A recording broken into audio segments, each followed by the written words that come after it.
Hello बच्चों, नमस्कार। कैसे हैं आप सब? आई होप आप सब बहुत ही अच्छे होंगे एंड स्वस्थ होंगे एंड अपनी अपनी पढ़ाई बहुत ही अच्छे तरीके से कर रहे होंगे। तो पिछली क्लास में हमने फंजाई का पार्ट सेकंड किया था, जिसमें हमने देखा था कि फंजाई का हैबिटेट कहाँ है इसका डिस्ट्रीब्यूशन के कहाँ कहाँ पर पाया जाता है। आई होप आप लोगों को पिछला लेक्चर समझ में आया होगा। आज की क्लास में हम देखेंगे कि फंजाई में पोषण कैसे होता है, यानी कि न्यूट्रिशन किस तरीके से होता है। न्यूट्रिशन पढ़ने से पहले हम इसके सेल स्ट्रक्चर की बात करेंगे और देखेंगे इसमें साइटोप्लाज्मिक कंटेंट जो है वो कौन कौन से पाए जाते हैं। तो सबसे पहले सारे के सारे बच्चे बोर्ड की तरफ कॉन्सेंट्रेट करेंगे, हेडिंग डालेंगे सेल स्ट्रक्चर। सेल स्ट्रक्चर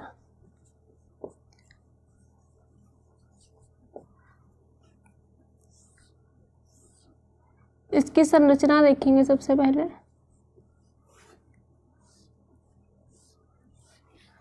तो ये दिखता कैसा है? ये मान लीजिए हमारा फंगल हाइफी है या फंगल है, ये फंगस।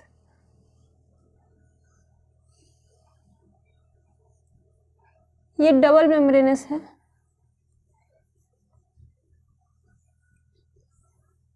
ये डबल मेम्ब्रेनस है।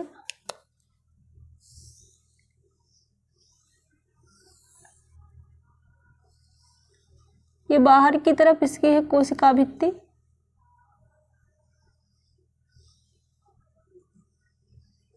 कोशिका भित्ति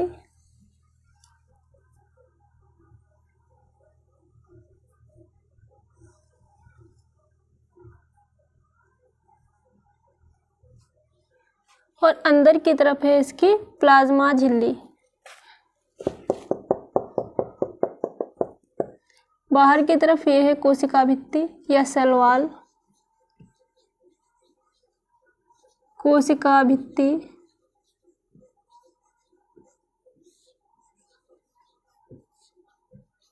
अब ये कोशिका भित्ति जो है ये बेसिकली बनी काहे की होती है? तो बनी होती है काइटिन की।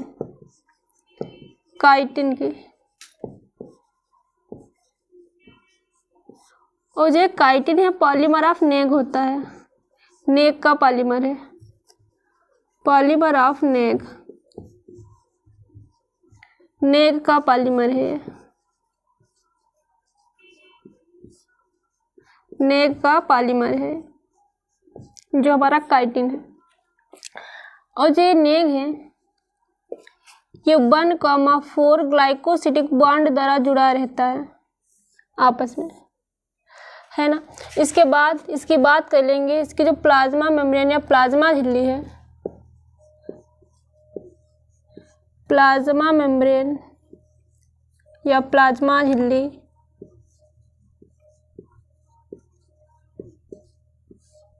प्लाज्मा मेम्ब्रेन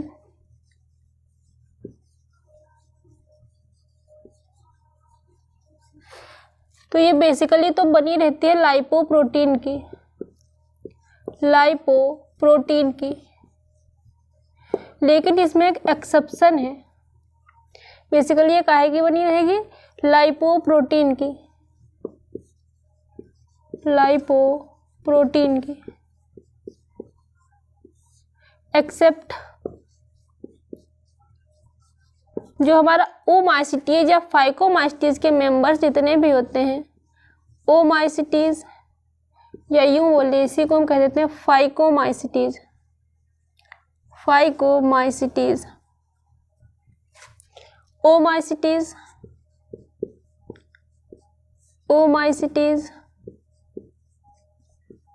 या फाइकोमाइसिटीज।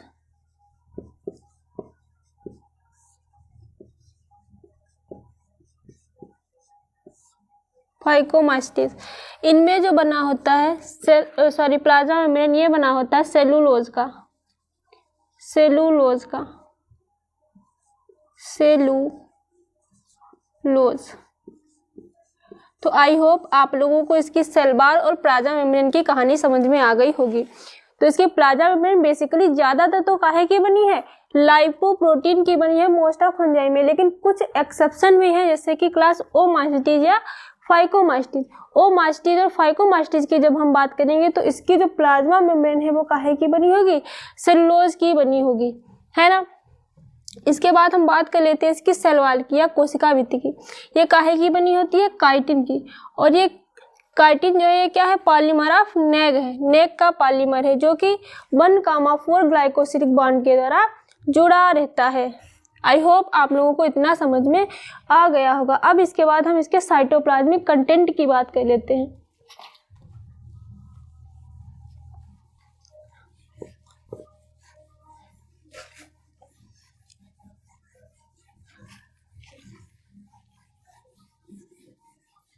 साइटोप्लाज्मिक कंटेंट, इसमें कौन कौन से साइटोप्लाज्मिक कंटेंट या पदार्थ पाए जाते हैं?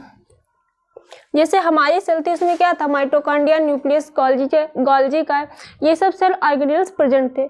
इसी तरीके से इसमें कौन से सेल ऑर्गेनेल्स हैं जो प्रेजेंट है, कौन है नहीं प्रेजेंट है? आइए बोर्ड पर एक बार देखते हैं। Cell cytoplasmic content, cytoplasmic content, cytoplasmic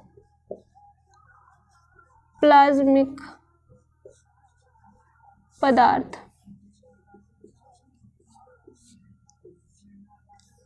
सबसे पहले बात करें तो इसमें प्लास्टिड क्या रहेगा? एब्सेंट रहेगा, क्योंकि ये कैसे है? नॉन क्लोरोफिलस है।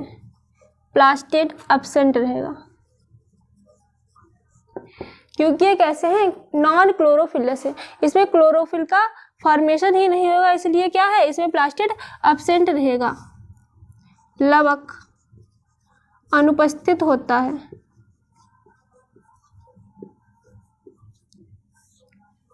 फिर इसमें बात करें जो गोल्जी काय होता है, गोल्जी बॉडी जो होती है वो मोनोसिस्टर्नल होती है। मोनोसिस्टर्नल गोल्जी काय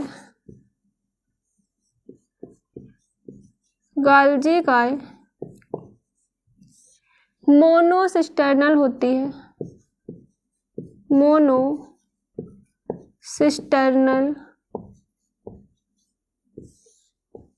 गोल्जी काय जो होगी मोनोसिस्टर्नल होगी। इसमें राइबोसोम, इसको अधिक प्रोटीन सिंथेसिस की आवश्यकता होगी, है ना? इसमें क्या होगा?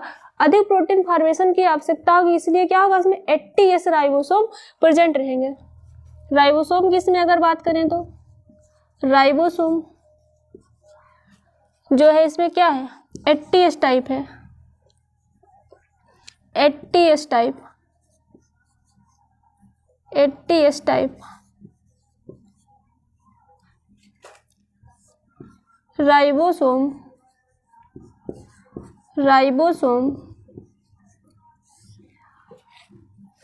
80s प्रकार के होते हैं। ये एस किसको रिप्रेजेंट करता है? सेडिमेंटेशन कॉफिशिएंट को।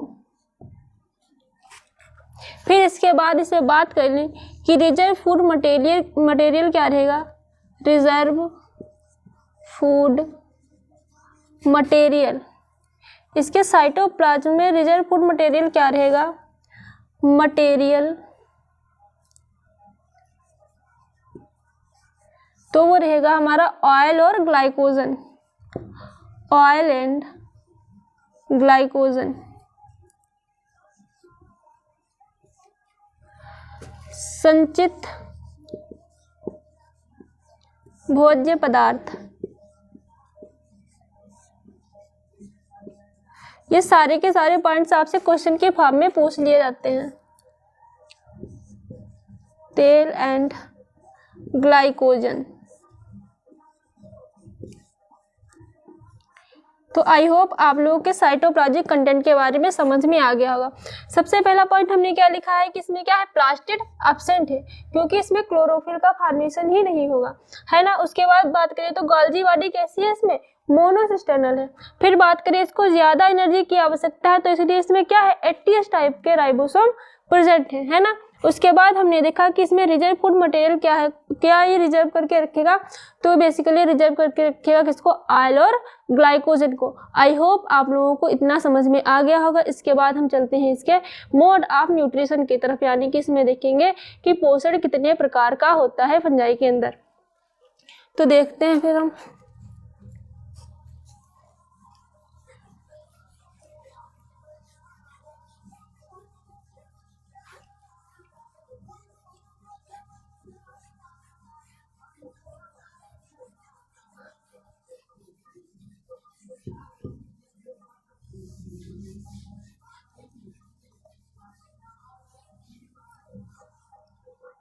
Mode of nutrition, mode of nutrition.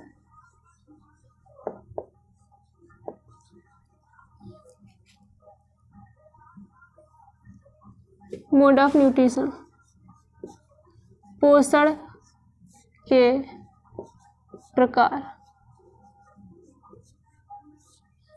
तो बेसिकली इसमें 4 टाइप का मोड ऑफ न्यूट्रिशन होता है। पहला है हमारा, पहली बात तो पैरासाइटिक हो सकते हैं, परजीवी, पैरासाइटिक परजीवी हो सकते हैं। दूसरा ये सेप्रोफाइटिक हो सकते हैं, सेप्रोफाइटिक हो सकते हैं। मृतोपजीवी, मृतोपजीवी। तीसरा है सिम्बायोटिक हो सकते हैं, सिम्बायोटिक, जैसे कि हमारा लाइकेन और माइकोराइजा सिम्बायोटिक एसोसिएशन करते हैं, है ना। सिम्बायोटिक सहजीविता, सहजीविता, सहजीवी, सहजीवी।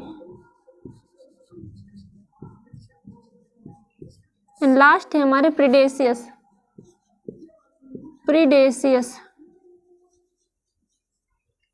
परभक्षी। परभक्षी ऐसे फंगस होते हैं, सॉरी ऐसे जीव होते हैं जो कि सॉइल में उपस्थित सूक्ष्म जीव, ऐसे जो कि हमारे प्लांट्स को क्या करते हैं, हानि पहुंचाने का कार्य करते हैं, उनको ये क्या करते हैं, नष्ट करने का काम करते हैं। कौन, हमारे प्रीडेशियस फंजाई। आई होप आप लोगों को इतना समझ में आ गया होगा। फिर ये जो हमारे प्रीडेशियस या सॉरी पैरासाइटिक जो होते हैं, ये 2 तरीके के होते हैं। एक तो होते हैं हमारे फाकल्टेटिव पैरासाइट, एक तो होते हैं हमारे फाकल्टेटिव पैरासाइट।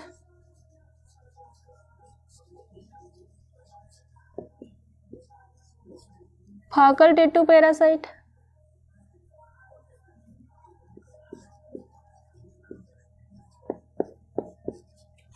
दूसरे होते हैं हमारे फाकल्टेटिव की बात करें तो ऐच्छिक,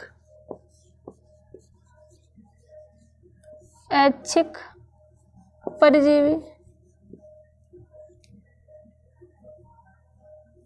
ऑब्लिगेट पैरासाइट होते हैं, ऑब्लिगेट पैरासाइट, सॉरी यहाँ पे गलत हो गया थोड़ा सा, ये होते हैं ऑब्लिगेट पैरासाइट, ऑब्लिगेट पैरासाइट होते हैं। और दूसरे होते हैं फाकल्टेटिव सेप्रोफाइट, फाकल्टेटिव सेप्रोफाइट।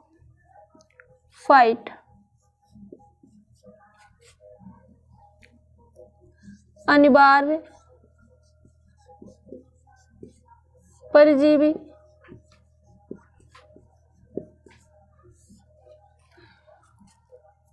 और ये होते हैं हमारे ऐच्छिक मृतोपजीवी, ऐच्छिक मृतोपजीवी।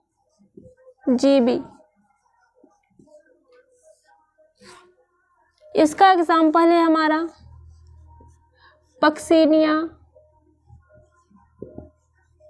Puccinia रेबिनेलिया, Puccinia Puccinia रेबिनेलिया, रेबिनेलिया, रेबिनेलिया। ऐच्छिक मृतोपजीवी। अब हम बात करें तो सेप्रोफाइटिक मृतोपजीवी। जो सेप्रोफाइटिक होते हैं या मृतोपजीवी जो होते हैं हमारे, जो अपना फूड लेते हैं ड्राइव्ड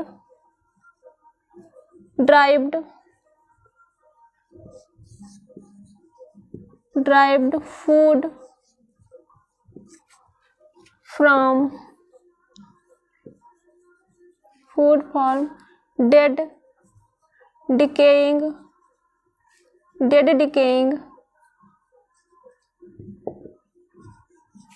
ऑर्गेनिक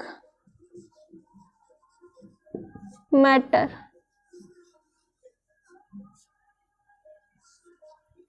ये अपना भोजन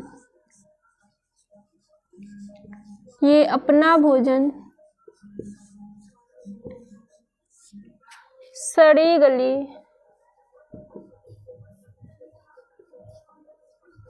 चीजों से लेते हैं। तो आई होप आप लोग समझ गए होंगे कि इसे पोषण कितने प्रकार का है। बेसिकली हमने देखा कि पहला है पैरासाइटिक, दूसरा है सेप्रोफाइटिक, तीसरा है सिम्बायोटिक एंड चौथा है प्रीडेशियस या परभक्षी। फिर पैरासाइट में हमने देखा ऑब्लिगेट पैरासाइट यानी कि अनिवार्य परजीवी, जिसका एग्जांपल है पक्सिनिया और रेबिनेलिया, और दूसरा है फाकल्टेटिव पैरासाइट जिसमें हमने देखा जो कि ऐच्छिक मृतोपजीवी कहलाते हैं। क्या कहलाते हैं? ऐच्छिक मृतोपजीवी कहलाता है। इसका एग्जाम्पल है पाइथियम एंड फ्यूजेरियम। इसका एग्जाम्पल क्या है? Pythium and fusarium, Pythium and fusarium. पहला है पाइथियम और दूसरा है फ्यूजेरियम।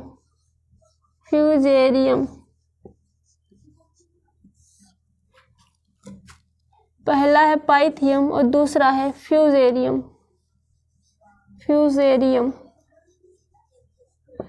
फिर हमने देखा मृतोपजीवी के बारे में, यानी कि जो हमारे सेप्रोफाइटिक थे मृतोपजीवी, ये जो है अपना फूड कहाँ से लेंगे? डेड डिकेइंग ऑर्गेनिक मैटर से अपना फूड लेंगे, सड़ी गली चीज़ों से अपना भोजन लेने का कार्य करेंगे। वो क्या कहलाएंगे? सेप्रोफाइटिक कहलाएंगे। सिम्बायोटिक में आ जाएंगे हमारे लाइकेन और माइकोराइजा के बीच सिम्बायोटिक एसोसिएशन होगा, है ना। अब मैं इसको करूँगी इरेज, इसके बाद मैं आपको बताऊंगी सिम्बायोटिक एसोसिएशन।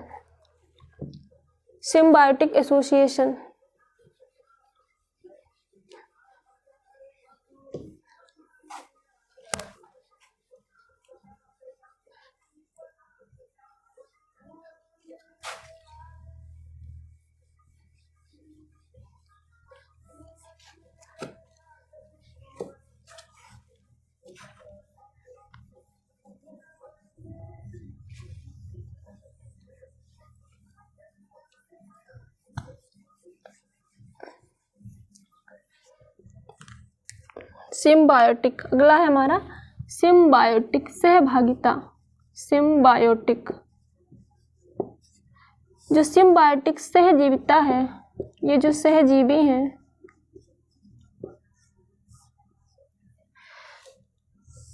ये बेसिकली लाइकेन और माइकोराइजा के बीच सहभागिता होती है। लाइकेन और माइकोराइजा के बीच,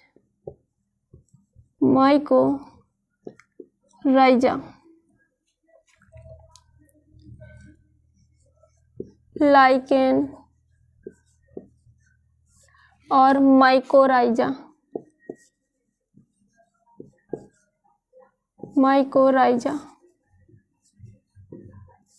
ये ऑब्लिगेट म्यूचुअलिज्म करते हैं।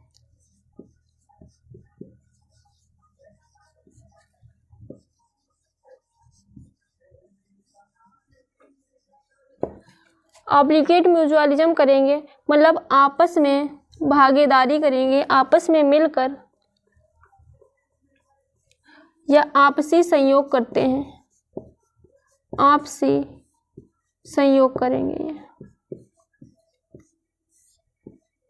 उसके बाद हम बात कर लेते हैं प्रीडेशियस की।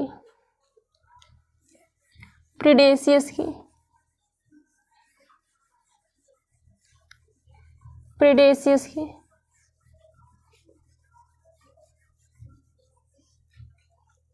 लास्ट वन था हमारा प्रीडेशियस।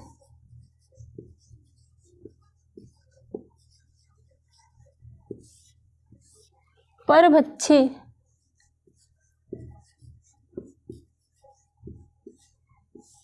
तो ये किल करते हैं निमेटोड्स रोटिफर्स को। Kill nematodes and rotifers with the help of sticky fungal hyphae। किसकी हेल्प से किसको किल करेंगे? जो हमारी सॉइल के अंदर अननेसेसरी सूक्ष्म जीव हैं जो कि हमारी सॉइल को क्या करते हैं, खराब करने का कार्य करते हैं, उनको क्या करेंगे, यही परभक्षी या प्रीडेशियस जो हमारे हैं यही नष्ट करने का काम करेंगे। आई होप आप लोगों को इतना समझ में आया होगा। ये निमेटोड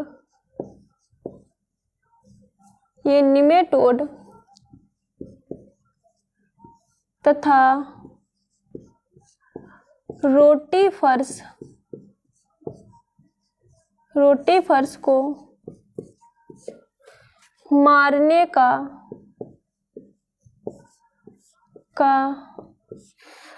अपनी ये निमेटोड्स तथा रोटिफर्स को अपनी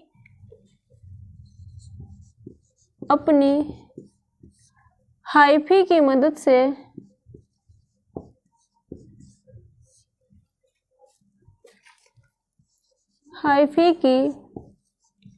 मदद से मारने का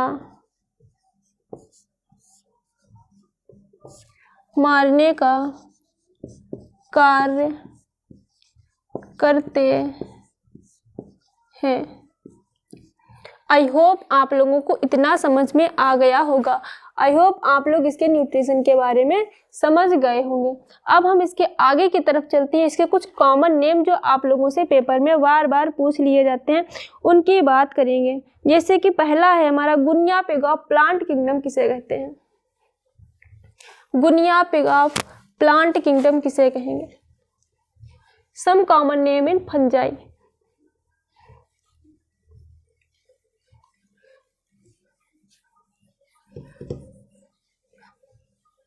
Some common name in fungi. Some common name in fungi. कवक के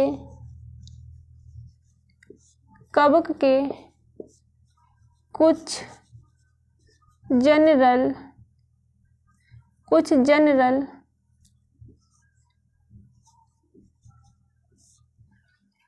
नाम, जैसे पहला है हमारा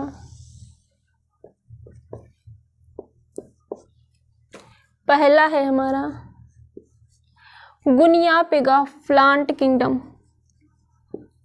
थोड़ा मैं इसको बड़ा बड़ा लिख दे रही हूँ। पहला है हमारा guinea pig of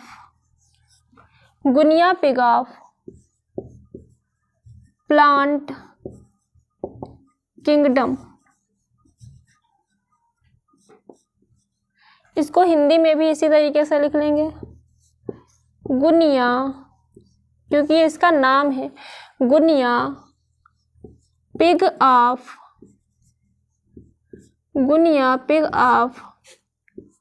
plant kingdom किसको कहेंगे? एस्परजिलस फ्लेवस को कहेंगे। एस्परजिलस फ्लेवस को कहेंगे।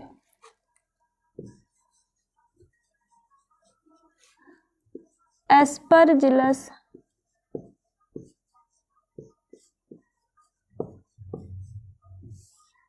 फ्लेवस। गुनिया पेगा प्लांट किंगडम किसको कहेंगे? एस्परजिलस फ्लेवस को कहेंगे। इसके बाद एक आता है sacred mushroom. Sacred mushroom, sacred mushroom. मैं इसको इंग्लिश में ही लिखे दे रही हूँ क्योंकि इसको हिंदी में लिखने का कोई भी मतलब नहीं। इसको हिंदी में भी सेक्रेड मशरूम ही लिखेंगे। सेक्रेड मशरूम जो है वो किसको कहते हैं? साइलोसाइब को कहते हैं। साइलोसाइब को कहते हैं। एक हमने पिछली क्लास में पढ़ा था न्यूरोस्पोरा क्रेसा के बारे में। तो कितने बच्चों को पता है कि न्यूरोस्पोरा क्रेसा को क्या कहते हैं? न्यूरोस्पोरा क्रेसा का दूसरा नाम सारे के सारे बच्चे कमेंट बॉक्स में कमेंट करके मुझको बताएंगे कि मैंने न्यूरोस्पोरा क्रेसा का दूसरा नाम क्या बताया था। इसके बाद एक पूछ लिया जाता है जेली अगेरिक। जेली अगेरिक, अगेरिक ये हम कहते हैं ट्रेमेलिया को, ट्रेमेलिया को। तो आई होप आप लोगों को ये तीनों समझ में आ गए होंगे। सबसे पहले हमने बताया गुनिया पेगा प्लांट किंगडम किसको कहते हैं? तो इसको कहते हैं एस्परजिलस फ्लेवस को। दूसरा हमने बताया सीक्रेट मशरूम किसे कहते हैं? साइलोसाइब को कहते हैं। उसके बाद हमने बताया आपको कि जेली अगेरिक किसको कहते हैं? ट्रेमेलिया को कहते हैं। उसके बाद हम बताएं कॉन्जुगेशन फंजाई जो होते हैं उनको जाइगोमास्टिस के मेंबर जितने भी होते हैं उसको क्या कह देते हैं? कॉन्जुगेटेड फंजाई कह देते हैं। जाइगोमाइसिटीज, जाइगोमास्टिस के मेंबर को क्या कह देंगे हम? कॉन्जुगेटेड फंजाई कह देंगे। Conjugated fungi. आई होप आप लोगों को आज की क्लास समझ में आई होगी। इसके बाद हम कल से इसके रिप्रोडक्शन वगैरह के बारे में देखेंगे। धन्यवाद।